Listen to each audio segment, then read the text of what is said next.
going to talk about epigenesis and ingestibles. Come on up, Kenneth, again. Please give him a warm welcome. When I saw him shopping, I said, what are you going to talk about? And he said, let's say you want to eat a cheeseburger. You're going to put a marker in where you could read, let's see if I have this right, where you can read on your iPhone, oh my God, I just took one bite of a McDonald's cheeseburger and my cholesterol is going through the roof. Is that right? True. It's true. I'll leave it to your capable hands. There you go. Thank you. Good morning.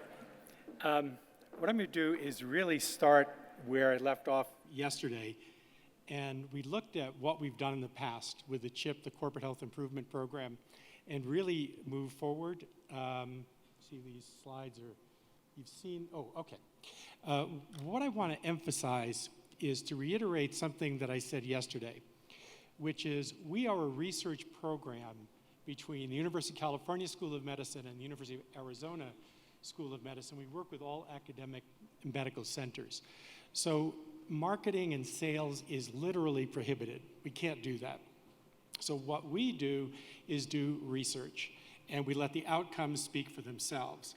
And I was really struck by the children that were here on the stage because we just spent hundreds of thousands of dollars with the senior management of Dow Chemical teaching them exactly those skills. You know, it took us a year. And it was a telemedicine model with physicians and coaches and computer interactive systems to get one of the Dow executives to say, you know, last night on the way home, I stopped and I watched the sunset. Now, for a senior management person at the Dow headquarters, biochemical engineer, to stop and watch the sunset is a real accomplishment. So these children are already learning, oh, it took us $100,000. Anyway. So what I want to start with is just to give you one example so you know how it is that we work, and then I want to transition into 3 new studies that we're undertaking. We have about 5 or 6 studies ongoing at any given time. And it's really to emphasize the fact that we listen to our companies. And that's what I meant yesterday by knowing what the receptor site is for your product, your service, your idea, whatever it is that you're working on, to really listen to the corporate world and understand it from their needs. Because that's what they listen to, that's what they resonate to. You can spend and market and sell and never get in the corporate door. It's not a roll from the bottom, it's a top-down decision. And you've got to have a vocabulary and understanding and the ability to listen to what they need and how it is that what you have meets that need. I hope that's clear because it sounds so simple, but it's what we've learned over 30 years. This program is 30 years old this year. So at Ford Motor Company, we meet twice a year with the medical directors. And at Ford, Walter Talamonte, who's their medical director, in one meeting said, you know, we're spending nearly $1 billion a year on back pain at Ford Motor Company. That adds $400 per car per year. And adds to the $2,300 per year in medical costs per automobile. When you look at Honda, they spend $400 total medical costs. So guess which car is going to win in the corporate marketplace? So we went to work with him. We did a study where we randomly selected which of 3 Ford assembly plants around Louisville, Kentucky would receive an intervention that we called an integrative medicine intervention for back pain. The control was usual care. The intervention was usual care plus chiropractic plus acupuncture plus mindfulness. Long story made short, after a year of intervention, we were able to reduce the amount of opioid medication in the intervention group by 58%. 58%, that's unheard of. For Ford, they were ecstatic because what that meant is 58% of their workforce could return to work. So that's an example of how we work, and now that model is in all 12 Ford clinics. They have 12 clinics that do nothing but back pain 24/7. It's become the model of intervention. Now think about that. They have to find the physical therapists, the acupuncturists, all the people that then need to deliver those services to Ford. So it's like the pebble in a pond model. That's how we work. So, my favorite Mastodon joke, I couldn't resist. You saw that yesterday. As early acupuncture, that's odd, my neck suddenly feels better, and he's got arrows sticking in his butt. Okay, Now, we have these are 3 ongoing research projects. The first is a green tea extract, a highly potentized green tea to reverse pulmonary damage. Now, pulmonary damage is from prior smokers, active smokers, people who have been petrochemically exposed, or the military that have been exposed to combat where their lungs have been subject to invasive insult. We've got evidence from 3 studies we've conducted now with military personnel. We can actually restore upwards of 30% of pulmonary function. That's unheard of. Pulmonary disease is thought to be progressively and irreversible and a long downhill slide into emphysema and COPD. We found that's not the case, and we're working with a petrochemical company with their workers who are both former smokers and petrochemically exposed to reverse the damage that's been done through that exposure. The next is the nanotechnology. Nanotechnology is the world of the ultra small. So this is a computer that is literally smaller than the head of a pin. And if you look at the first one, the ingestion sensor, it's embedded in a placebo, and you incorporate that into the pharmacology of whatever medication the person is taking. And it's compounded entirely from organic materials. It's not a synthetic. It dissolves. It transits through the body anywhere between 24 and 72 hours, and that's the middle.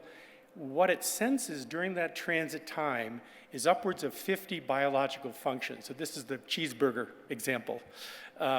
So if you have, and the study we're doing is actually with diabetics. Now, if you think about diabetes management, diabetes is totally out of control, globally and in the United States. It is the modern plague. Insulin resistance, metabolic syndrome, prediabetes, and diabetes. It's a huge problem with all of the sequelae to come from that. And it takes us sometimes weeks, if not months. We're titrating medications, changing diets. When do you take your medication? How much do you take? What do you eat? What do you not eat? What do you avoid? How much? It's an unbelievable job to manage effectively the diabetes program for a single patient. What this sensor does is it tells us instantaneously if that medication is working in its proper dose, when it's taken, and if that food you've just ingested, like the cheeseburger, is having an effect in the body that's desirable or undesirable. It transmits that to a patch on the arm to a handheld device. So we know instantaneously, a high degree of specificity about what is going on internally, again, during the course of transit time. So here's an instance. If you look at the top, it's someone who's basically taking, this is obviously a perfect example. No patient I've ever had ever did this. Perfect medication dosage at the perfect timing, and their diabetes is very well controlled. If you look at the bottom right, it's really more the circumstance where the person has missed a couple of dosages, they've taken a dosage at the wrong time, maybe they've taken the wrong amount, maybe they've not checked their insulin response to something that they've just eaten, and so their insulin is then in a cycle that is essentially out of control and therefore potentially life-threatening for that person, either a hyper or a hypo response to excessive insulin. Again, what this device with the nanotechnology can do is tell us immediately. So if you had an alarm system that could transpond to your physician and say, this person is going to a hypoglycemic reaction, they're going into shock, it could be, this could be a lethal episode. So you can set up sensor devices that tell a person they're in or out of a specific range of blood sugar. You can tell a person that they're in a hyperreactive response, too much excretion or too low. So what it does is this whole trend that we're now working on in the CHIP program is called precision or personalized medicine. It's where you're going to, and we'll see this is unequivocally over the next 5 years, the kind of research in the stem cell area, you're going to see a high degree of specificity. It's not going to be, is this medication generally going to work for this condition, maybe for this person of this age and weight and gender, and then you try. And you get better at it, presumably by being an experienced clinician, but it's never really perfect. We're going to get to the point of where this kind of precision is going to allow really much more perfect, fewer side effects, lower dosages, titrate out medications. Most of my patients, I can titrate off of statins, off of diabetic medications by using these kinds of precise sampling. Okay, next one is So I was hoping I could choose my own doctor. That's still going to be a big factor in the equation. So this is the world of epigenesis. Epigenesis is, let me start backwards. There's a genetic hype, and I mean that quite literally, hype. There are about a dozen companies that claim to map the entire human genome, charge ridiculous amounts of money, and promise that once we know that, we'll know everything about you, how long you live, what you should eat, how you should exercise, everything about you. It is utter and total hype, period. There isn't a single company that can do that, because what happens is everything that occurs after that infinitesimal moment in time where the gene, where the sperm and ovum meet, exchange the genetic information, from that point on, it's all epigenetic. After the fact, there are all the intrauterine influences, all the postpartum influences that determine whether or not a gene is switched on or switched off. That's epigenesis. Epigenesis are all of the influences that switch on or switch off a gene. It's like a rheostat. You turn something on, turn something off. So we've been experimenting for about 5 years now to find a set of markers that in fact are real. So for instance, I've got a great quote from Jim Watson of Watson and Crick. And he was the first person to have his entire human genome mapped 5 years ago. And he's got a great quotation saying, if I brought this to my family doctor, he would know 1% to 3% more about my health than he does right now, knowing my family history. 1% to 3%. And all of these things, all these predictions are in percentages, they're imprecise, et cetera. So we've looked at, and we have 4 characteristics of markers that we believe are worth looking into.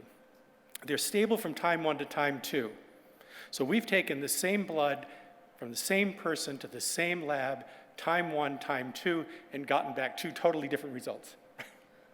So this has to be something that is stable over time. Secondly, that the changes that we see can be made by lifestyle changes.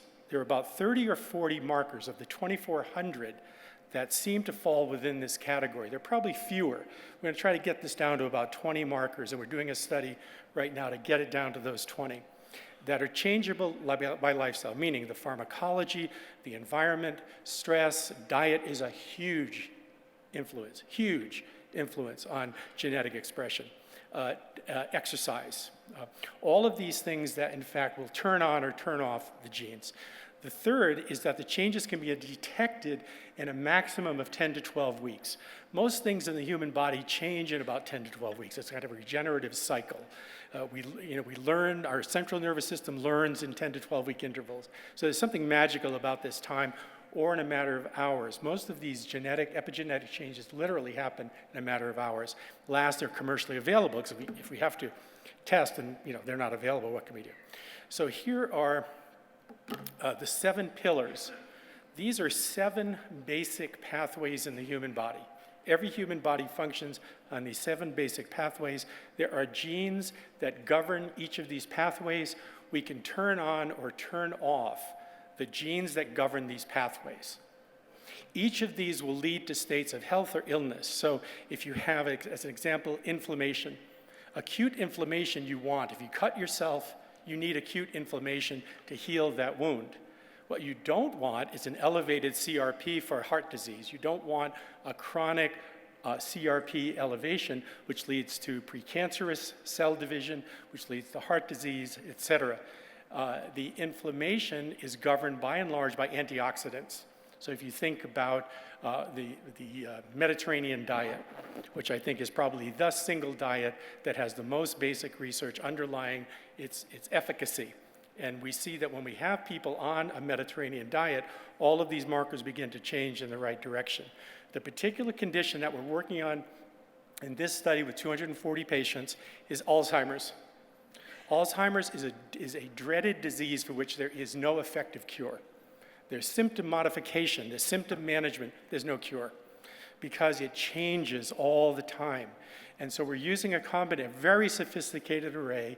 It's out with a laboratory out of North Carolina, Muses Labs, to modify using genetic markers, using ongoing histories, detailed biopsychosocial interventions with pre-Alzheimer's individuals for whom you have the genetic markers and you have the early indicators.